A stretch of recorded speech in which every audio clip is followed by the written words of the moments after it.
Hello friend, today we will discuss about the frozen shoulder. Okay, frozen shoulder क्या होता है, क्यों होता है, इसकी डेफिनेशन, इसकी टियोलॉजी, इसकी पैथोफिजियोलॉजी, ट्रीटमेंट, मैनेजमेंट हम सब कवर करने वाले हैं इस टॉपिक के अंदर। सबसे पहले फ्रोजन शोल्डर होता क्या है? It refers to an inflammation condition of the shoulder presented by the pain and reduced range of motion of the shoulder joint. ठीक है, a patient also suffering from the stiffness of shoulder that progress over time leading to loss of motion at all planes. ठीक है, it is characterized by progressive pain, stiffness which is usually resolve spontaneously after 18 month.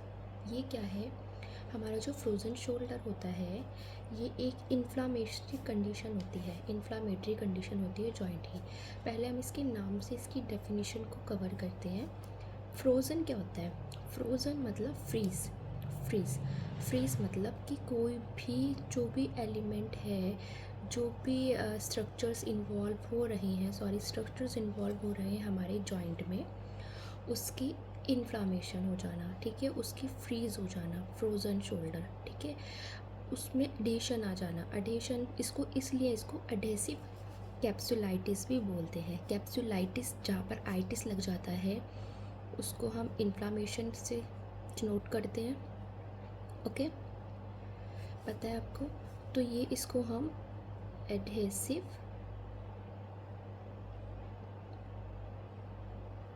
Capsulitis भी कहते हैं, ठीक है। इसको adhesive कैप्सुलाइट भी बोलते हैं, फ्रोज़न शोल्डर भी बोलते हैं। इट इज़ ये इन्फ्लामेटरी कंडीशन होती है शोल्डर जॉइंट की, इन्फ्लामेटरी कंडीशन, ठीक है। और स्टिफनेस, जो इसका मेन जो पेशेंट हमको कंप्लेन करता है वो यही बोलेगा, मतलब वो यही बताएगा कि मुझे एक तो रेंज जो मोशन है सारी डायरेक्शन में, पूरी मोशन जो है वो लॉस हो रही है। मेनली जो होती है एक्सटर्नल रोटेशन इसमें मेनली इन्वॉल्व होती है, अगर हम बात करें वो एक्सटर्नल रोटेशन होती है, ठीक है। सारी डायरेक्शन में मोशन अफेक्ट होता है, इसी को हम स्टिफनेस बोलते हैं, ठीक है। फ्रोज़न शोल्डर स्टिफनेस कंडीशन है। इन्फ्लामेटरी कंडीशन जहाँ पर हमारी स्टिफनेस आएगी तो वहाँ पर ये देखो, शोल्डर जॉइंट जो है हमारे कैप्सूल है, कैप्सूल कॉम्प्लेक्स जॉइंट है, ये कैप्सूल की तरह है, ठीक है। पूरा स्ट्रक्चर एक कवर करता है, लाइक किसके बीच में बना होता है, ये हमारी फॉर एग्जांपल ये हमारी स्कैपुला है, ये हमारा humerus, head of the humerus है, okay. Head of the humerus और स्कैपुला के बीच में जो जॉइंट बनता है इसको हम शोल्डर जॉइंट या ग्लेनो ह्यूमरल जॉइंट बोलते हैं। Set clear? तो इसके बीच में जो भी कैप्सूल है, जो भी स्ट्रक्चर्स, जो भी मसल्स हैं, लिगामेंट है, सब स्टिफनेस हो जाते हैं, जिसकी वजह स्टिफनेस होने की वजह से इन्फ्लामेशन आ जाती है। It is that's why it is called inflammatory condition of the shoulder joint, and stiffness की वजह से ही सारी रेंज ऑफ मोशन जो होती है वो इसमें इन्वॉल्व हो जाती है। क्लियर? अभी हम थोड़ा सा शोल्डर जॉइंट को पढ़ने से पहले थोड़ा सा हम इसकी एनाटमी देखेंगे शोल्डर जॉइंट की। ओके, शोल्डर जॉइंट की हम यहाँ पर एनाटमी देखते हैं,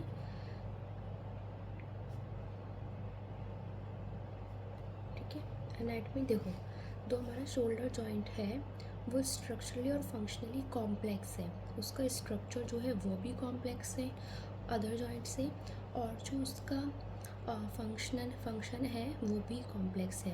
अब हम इस दोनों वर्ड को क्लियर करते हैं। स्ट्रक्चरली क्यों मतलब कॉम्प्लेक्स है? क्योंकि इसमें बहुत सारे जॉइंट के स्ट्रक्चर एक साथ इन्वॉल्व होते हैं, दैट्स वाई फंक्शनली भी ये कॉम्प्लेक्स होगा, क्योंकि ये हमारे 3 डायमेंशनल मोशन करता है, मतलब ऑल डायरेक्शन में मूव करता है, हमारा सारे डायरेक्शन में मूव करेगा हमारा शोल्डर जॉइंट, ठीक है। अपर लोअर मतलब superior, inferior, external rotation, internal rotation, सारे ही यहाँ पर हमारे मोशन कवर हो जाते हैं, फ्लेक्शन, एक्सटेंशन, सारे मोशन यहाँ पर हमारे कवर हो जाते हैं, ठीक है। क्लियर? ये फ्रीली मूवेबल एरिया होता है ह्यूमरस का, ठीक है। और जितने भी आर्टिकुलेशन होते हैं हमारी बॉडी में, लाइक हिप जॉइंट हो गया, अगर हम हिप जॉइंट की बात करें तो वो हमारे क्या करेगा, इंटरनल रोटेशन देगा, एक्सटर्नल रोटेशन देगा, फ्लेक्शन देगा, एक्सटेंशन देगा। ठीक है। यहाँ पर शोल्डर जो है हमारा सरकमडक्शन भी देता है, ऑल डायरेक्शन में मूवमेंट भी करता है। ठीक है। तो ये फ्रीली मूवेबल जॉइंट भी इसको हम बोलते हैं। ठीक है। अगर हम शोल्डर जॉइंट की बात कर रहे हैं तो हम इसमें एक चीज़ ये देखेंगे कि इसकी हाई रेंज होती है, और बॉडी के जितने भी जॉइंट उससे हम कंपेयर करें हाई रेंज होती है, लेकिन इसकी इसी वजह से इसकी जो स्टेबिलिटी होती है वो डिक्रीज़ होती है। ठीक है।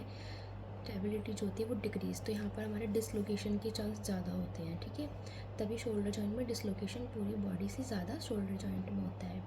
ठीक है। It is a prone to dislocation due to its decrease stability. Okay. High range joint होता है। ठीक है। देखो हमारा शोल्डर जॉइंट जो होता है हम उसको शोल्डर गर्डल भी बोलते हैं। शोल्डर गर्डल जो होता है हमारा क्लेविकल और स्कैपुला से बनता है। ठीक है। इसका articulation with the proximal humerus of upper limb. ठीक है। ये हमारा जो आर्टिकुलेशन होता है प्रॉक्सिमल जॉइंट होता है जो हमारे अपर लिम्ब को एक्सियल से, यानी हमारा फॉर एग्जांपल ये हमारा चेस्ट है, एब्डोमेन है, ये हमारा एक्सियल स्केलेटल है, तो उससे ये हमारा अपर लिम्ब को कनेक्ट करता है शोल्डर जॉइंट। समझ में आ गई बात। अब क्या होता है, शोल्डर जॉइंट जो होता है हमारा स्कैपुला और ह्यूमरस के बीच होता है। मैंने आपको बताया स्कैपुला की क्या होती है। अगर हम बात करते हैं, ये हमारी जो कैविटी होती है इसको हम ग्लिनॉइड कैविटी बोलते हैं, और ये हमारा हेड ऑफ द ह्यूमरस होता है। तो दोनों से मिलकर हमारा क्या बनता है, शोल्डर जॉइंट बनता है। क्लियर। अभी क्या होता है, एक ball and socket type joint होता है। ये बॉल हो गई, ये हमारा सॉकेट है। Ball and socket type joint होता है। साइनोवियल जॉइंट होता है। साइनोवियल होता है यानी यहाँ पर हमारा साइनोवियल जो होता है फ्लूइड होता है इसके अंदर। ठीक है। साइनोवियल फ्लूइड होता है। साइनोवियल जो मेम्ब्रेन होती है उस जॉइंट होता है, जॉइंट के बीच में साइनोवियल फ्लूइड होता है जो उसकी एक तरीके से कहते हैं कि जो उसकी रिजिडिटी है उसकी रिजिडिटी को कम करता है, फ्रीली मूवेबल करता है ऑल डायरेक्शन में। तो इसकी जो साइनोवियल जो फ्लूइड होता है उसको कवर करती है एक मेम्ब्रेन। उस मेम्ब्रेन में इन्फ्लामेशन आती है, it is called inflammatory condition. ठीक है। और उसकी वजह से स्टिफनेस आ जाएगी, इन्फ्लामेशन होगा, पेन होगा तो बंदा ऊपर हाथ करेगा, नीचे हाथ करेगा, उस पेशेंट को बहुत दिक्कत आएगी, इसलिए इसको स्टिफनेस आ जाती है। यहाँ पर ये दोनों चीज़ आपकी क्लियर हो गई। ये मेन है हमारी डेफिनेशन की कि it is a inflammatory and stiffness condition off shoulder joint. Okay. जो पेशेंट को जो मेनली कंप्लेन होगी वो इन्फ्लामेशन और स्टिफनेस होगी विद पेन। ओके।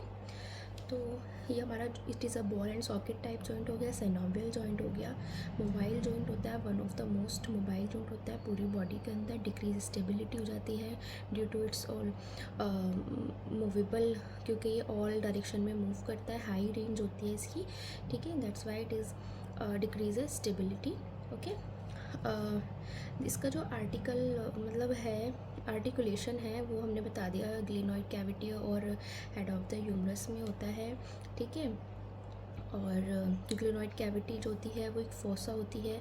ठीक है। एक फोसा होती है, फोसा के अंदर इसका हेड जाता है, तो ये शोल्डर जॉइंट करता है। ठीक है। साइनोवियल जॉइंट होता है, ये हाइलिन कार्टिलेज से कवर होता है। एक चीज़ ये भी बता सकते हैं हम, ज़्यादा नहीं बताएंगे हमारा जो मेन टॉपिक है वो फ्रोजन शोल्डर है। थोड़ा सा इसकी एनाटमी हम यहाँ पर थोड़ा सा दे देंगे, इसमें हमें अच्छे मार्क्स भी गेन हो जाएंगे। ठीक है। इस वजह से अगर इसकी जो स्टेबिलिटी होती है वो मेनली प्रोवाइड होती है इसके लिगामेंट से। थोड़ा सा इसके लिगामेंट के बारे में जान लेंगे। तो यहाँ पर ग्लिनोह्यूमरल लिगामेंट होता है। अगर हम सिर्फ इसका ग्लिनोह्यूमरल लिगामेंट होता है। सेकंड आता है कोरेकोह्यूमरल लिगामेंट। थर्ड होता है ट्रांसवर्स लिगामेंट। फोर्थ होता है थर्ड होता है ट्रांसवर्स ह्यूमरल लिगामेंट। फोर्थ होता है कोरेको एक्रोमियल। ओके। लिगामेंट बस यहाँ पर हमारे 4 इसके लिगामेंट होते हैं जो इसकी स्टेबिलिटी को प्रोवाइड करते हैं। जो ग्लिनोह्यूमरल लिगामेंट होता है वो हमारा ग्लिनोइड कैविटी जो होती है, फोसा जो होता है, ठीक है, और ह्यूमरस के बीच होगा। कोरेको ह्यूमरल लिगामेंट होगा, वो coracoid process of the scapula होती है, और ग्रेटर ट्यूबरकल होता है ह्यूमरस का, superior part of the capsule को कवर करता है। थर्ड ट्रांसवर्स लिगामेंट होता है, ये 2 हमारे ट्यूबरकल होते हैं ह्यूमरस से, उसको हमारे जो long head of the biceps होता है इंटरट्यूबरकल ग्रूव में, उसको कवर करता है।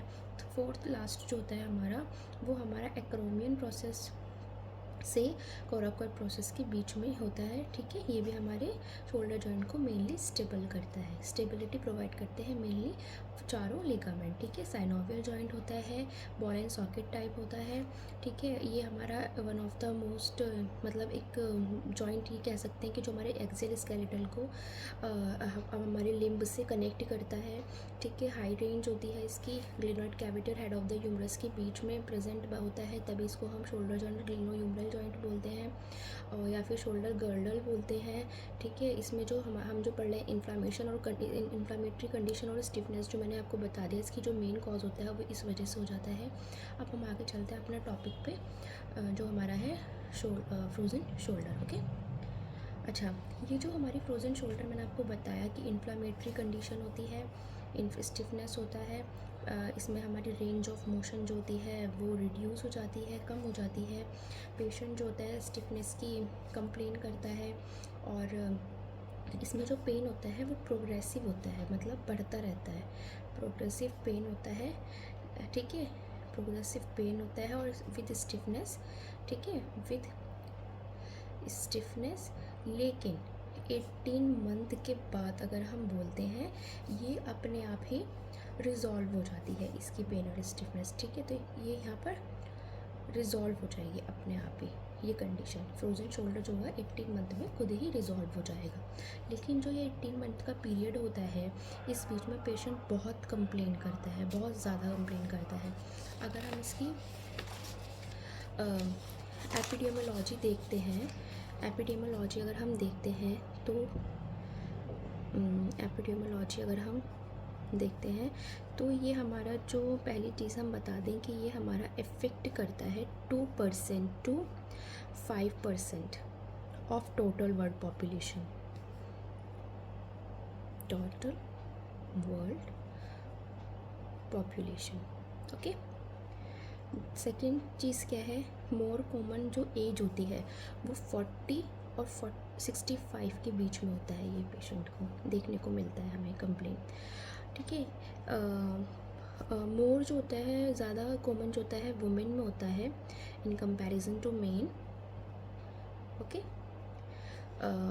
बायलेटरल इन्वॉल्वमेंट इसमें 10 to 14% केस में दिखा जाता है कि दोनों में ही दोनों शोल्डर अफेक्ट हो रहे हैं। ये एक तो ये 10 to 40% बायलेटरल इन्वॉल्वमेंट होता है, और मतलब यही कि हमारा जो ज़्यादा जो देखा जाता है वुमेन में देखा जाता है, 70% कह लीजिए यहाँ पर वुमेन में ज़्यादा देखने को मिलता है, ठीक है। अब हम इसको देखते हैं इटियोलॉजी, इसकी कॉजेज़, इटियोलॉजी क्या है इस केस की। देखिए, ये जो होता है हमारा, इसकी जो क्लासिफिकेशन होती है वो, मतलब सॉरी, इसकी जो इटियोलॉजी की क्लासिफिकेशन होती है, इटियोलॉजी हम इसमें भी 2 देखेंगे। एक तो होती है प्राइमरी, एक होती है सेकेंडरी, ओके। जो प्राइमरी होती है वो इडियोपैथिक होती है, मतलब इडियोपैथिक कहने का मतलब मेरा क्या होता है, इसमें इडियोपैथिक होती है, इडियोपैथिक होती है मतलब यहाँ पर कोई कॉज क्लियरली पता नहीं होता, ठीक है। क्लियर कॉज इसमें पता नहीं होता, नो क्लियर कॉज, कोई भी कॉज की मेनली किस वजह से हुआ है ये नहीं पता। सेकेंडरी जो होती है जिसको हम पढ़ते हैं मेनली, इसमें देखो या तो इमोबिलाइजेशन हो गया।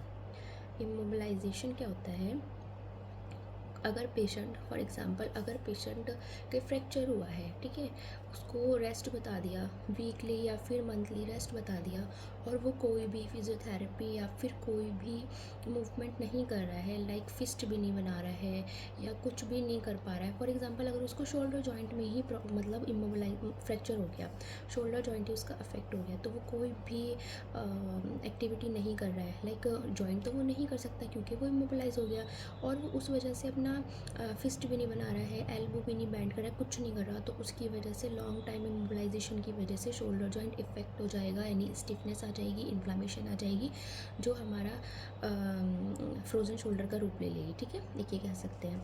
सेकंड जो मोस्ट देखा जाता है ना, वो डायबिटिक पेशेंट में देखा जाता है, जो मेन डायबिटिक मेलिटस होता है। डायबिटीज़ आपको पता है ब्लड में शुगर लेवल हाई हो जाती है, तो उसको हम डायबिटीज़ बोलते हैं। डायबिटीज़ पेशेंट में क्यों देखा जाता है, इसका मेनली रीज़न मैं आपको बताती हूँ। देखिए, डायबिटीज़ में क्या होता है, ब्लड के अंदर शुगर का जो लेवल होता है वो हाई हो जाता है, ठीक है। हमारा जो शोल्डर जॉइंट है वो कॉम्प्लेक्स जॉइंट है, चारों तरफ से लिगामेंट और कैपिलरी और वेसल्स जो पूरी बॉडी में होता है उसको कवर करे रखता है, ठीक है। वहाँ पर क्या होगा, जो हमारे शुगर के मॉलिक्यूल होंगे, शुगर के जो मॉलिक्यूल होंगे वो हमारे शोल्डर जॉइंट पर जाकर अटैच हो जाएंगे। वो क्या क्रिएट कर देंगे, अडेशन क्रिएट कर देंगे, अडेशन क्रिएट कर देंगे। जब अडेशन क्रिएट होगी तो वहाँ पर क्या होगी, इन्फ्लामेशन होने लगेगी, स्टिफनेस हो जाएगी, सॉरी पहले स्टिफनेस होगी देन इन्फ्लामेशन होगी, इसीलिए इसको एडेसिव कैप्सुलाइटिस कहा जाता है। समझ में आ गया। डायबिटीज़ मेलिटस पेशेंट, अगर हमारे पास कोई भी पेशेंट आता है और ये बोलता है कि मेरा स्टिफनेस है, पेन है, उसकी रेंज नहीं खुल रही, तो सबसे पहले हम डायबिटीज़ का उसको टेस्ट कराने के लिए बोलते हैं। हम उसको पहले असेसमेंट में यही क्वेरी करते हैं कि क्या आपको डायबिटीज़ है। अगर वो ठीक है तो वो बोलता है पता नहीं, तो आप टेस्ट करा के लाओ। हम देखते हैं कि यहाँ पर हमारा डायबिटीज़ है, तो यहाँ पर कहीं ना कहीं शुगर जो है उसके मॉलिक्यूल हमारे शोल्डर जॉइंट को अडेसिव कर रहे हैं, वहाँ पर अडेशन क्रिएट कर रहे हैं, जिसकी वजह से स्टिफनेस इन्फ्लामेशन होकर शोल्डर जॉइंट में फ्रोजन शोल्डर क्रिएट कर रहे हैं। तो मेनली कॉज मेरा डायबिटीज़ जो है वो भी हो सकता है हमारा, ठीक है।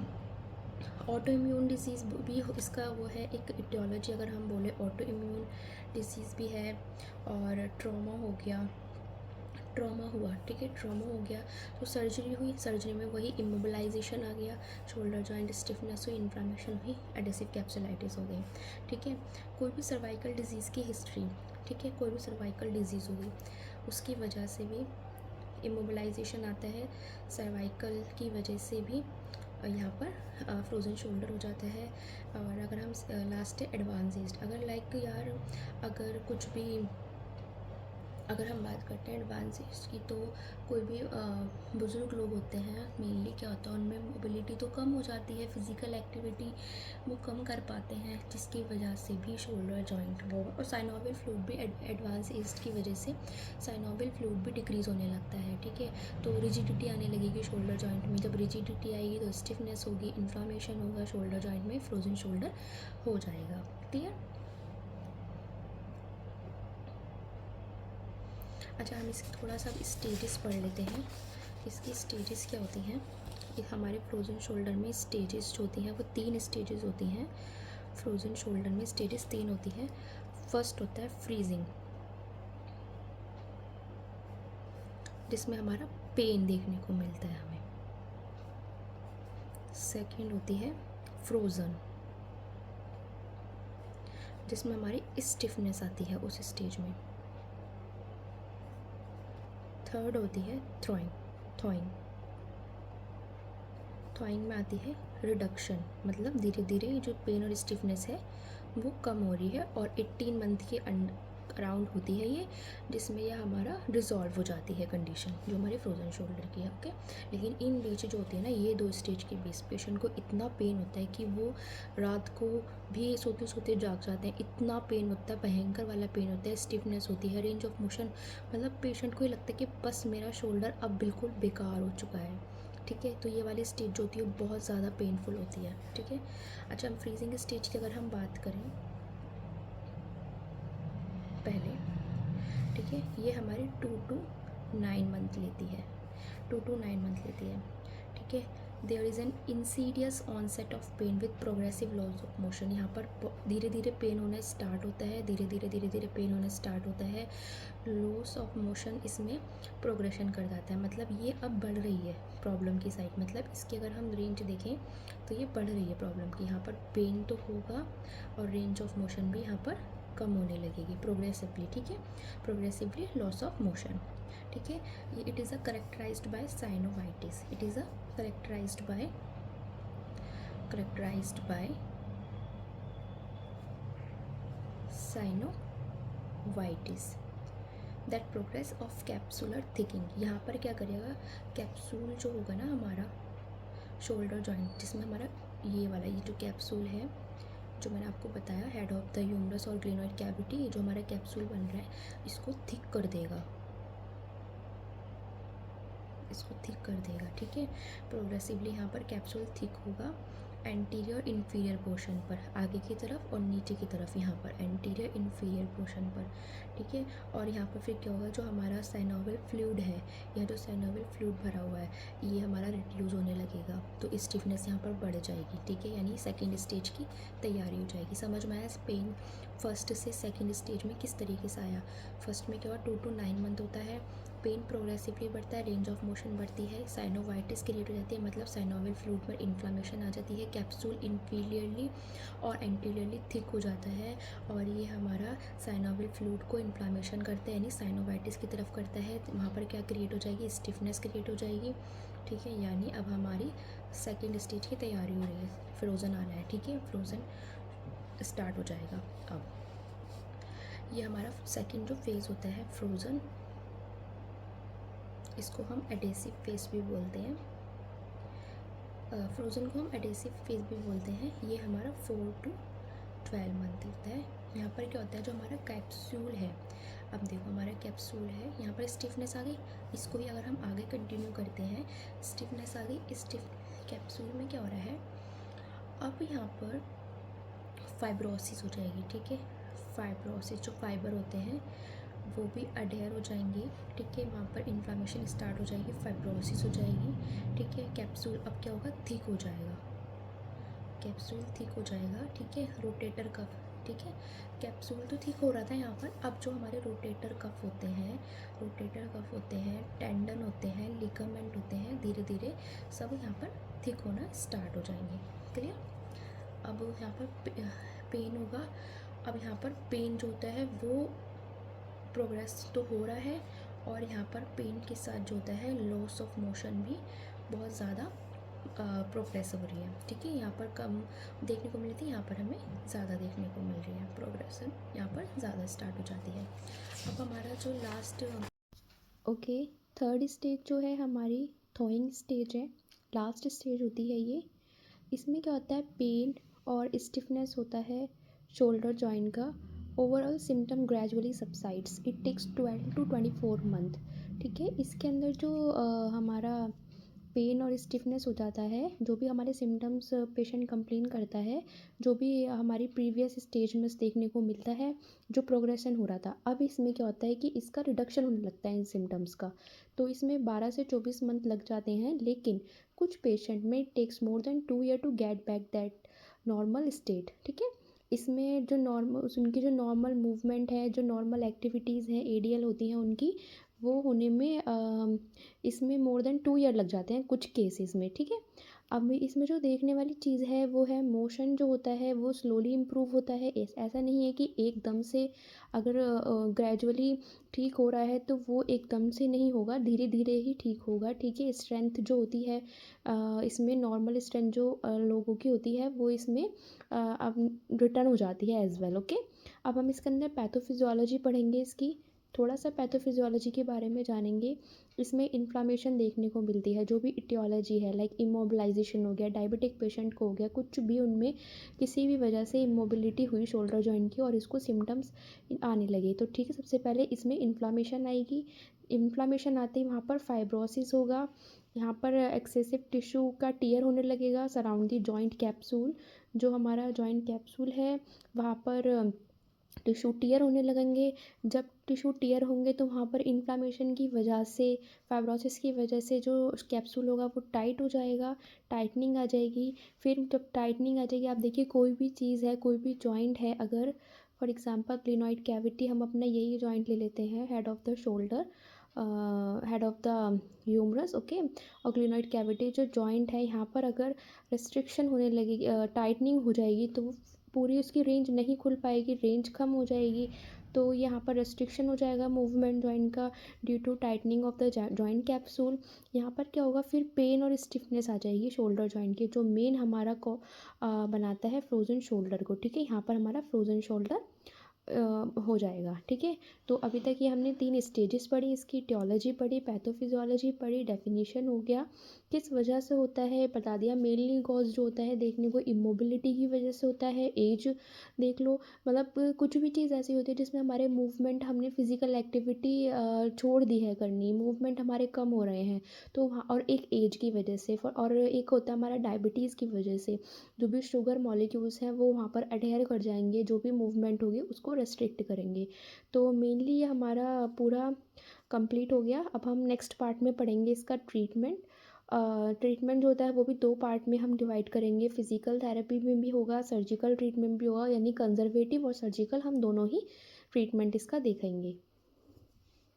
चलो मिलते हैं अब हम नेक्स्ट पार्ट में।